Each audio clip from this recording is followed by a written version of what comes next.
안녕하세요. 지니 씨입니다.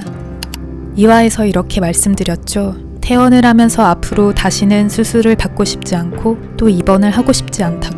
그런데 그것은 헛된 희망이었다고. 수술 후 한 달간 입원해 있으면서 장폐세기와 콧줄을 끼고 2주 넘게 있었던 게 너무 고통스러웠습니다. 그 고통이 가시지도 않고 항암 치료를 12번 연달아 받았습니다. 금식을 하며 영양소액으로 수분과 에너지를 보충했습니다. 그러다 보니 제 양쪽 혈관은 많이 터지고 약해져 있었습니다. 다시 수술을 한 것은 다름 아닌 항암 치료를 받기 위해 케모포트 삽입 수술이었습니다. 외과에서 종양내과로 저는 트랜스퍼 되었습니다. 새로운 주치의 선생님은 저희 양쪽 발이 시퍼렇게 멍든 것을 보시고는 케모포트를 심자고 하셨습니다. 그래서 태어난 지 얼마 되지 않아 케모포트 삽입술을 위해 또 수술을 하였습니다. 1시간 미만의 짧은 수술이었지만 저는 또 끔찍한 생각이 나 그만 눈물이 나고 말았습니다. 제 오른쪽 쇄골밑이 찢기고 케모포트가 삽입되었습니다.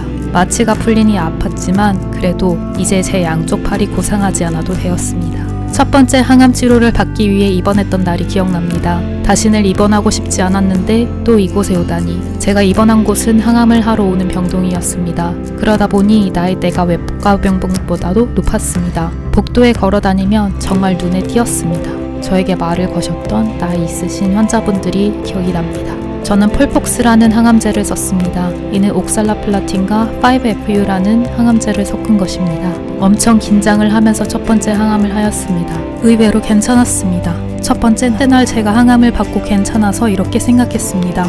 내가 젊어서 그런가? 왜 생각보다 괜찮지? 그런데 그것은 착각이었습니다. 둘째 날부터 구토와 오심이 심했습니다. 위도 없는데 어디서 이렇게 토를 하는 건지 아무리 토를 해내도 아무것도 나오지 않았습니다. 거품만 계속 나왔습니다. 항구토제를 수액으로 맞고 약을 먹었습니다. 그래도 오심과 구토는 가시지 않았습니다. 저는 손을 씻으려고 수전을 들었다가 깜짝 놀랐습니다. 너무 차가워 마치 칼날이 제 양손을 찌르는 것 같았거든요. 그것은 서막일 뿐이었습니다.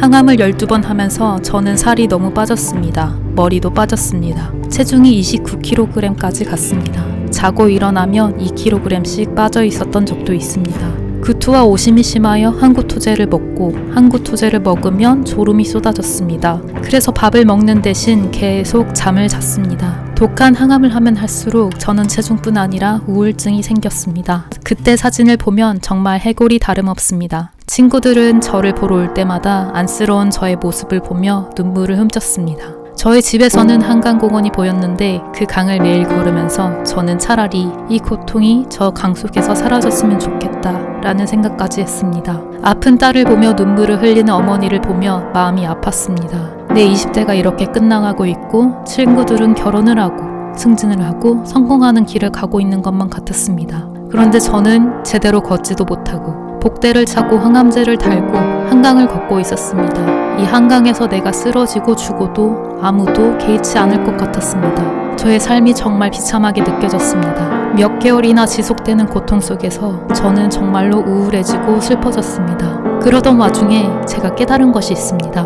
아파서 병든 딸을 보며 어떻게든 살려내려고 사방팔방 알아보신 어머니를 보며 수술비가 얼마든지 나와도 괜찮으니 몸이 건강해지는 데만 신경 쓰라며 따뜻한 응원을 해주신 교수님들을 보며 저의 이야기를 듣고 외국에서 친구들이 모금을 해 저에게 병원비를 보태준 친구들을 보며 저를 응원하기 위해 꽃이며 과일이며 손수 쓴 편지며 4시간 거리를 달려와준 친구들을 보며 나는 살아있구나. 내가 살기를 바라는 사람이 이렇게나 많구나. 여기서 내가 포기하면 이 사람들을 저버리는 거다. 나는 살아야겠다. 그런 깨달음이 있었습니다. 다짐했습니다. 이전에 나는 잊고 새로운 삶을 살아보자고. 정말 온 힘을 다해 건강하게 살아보기로요.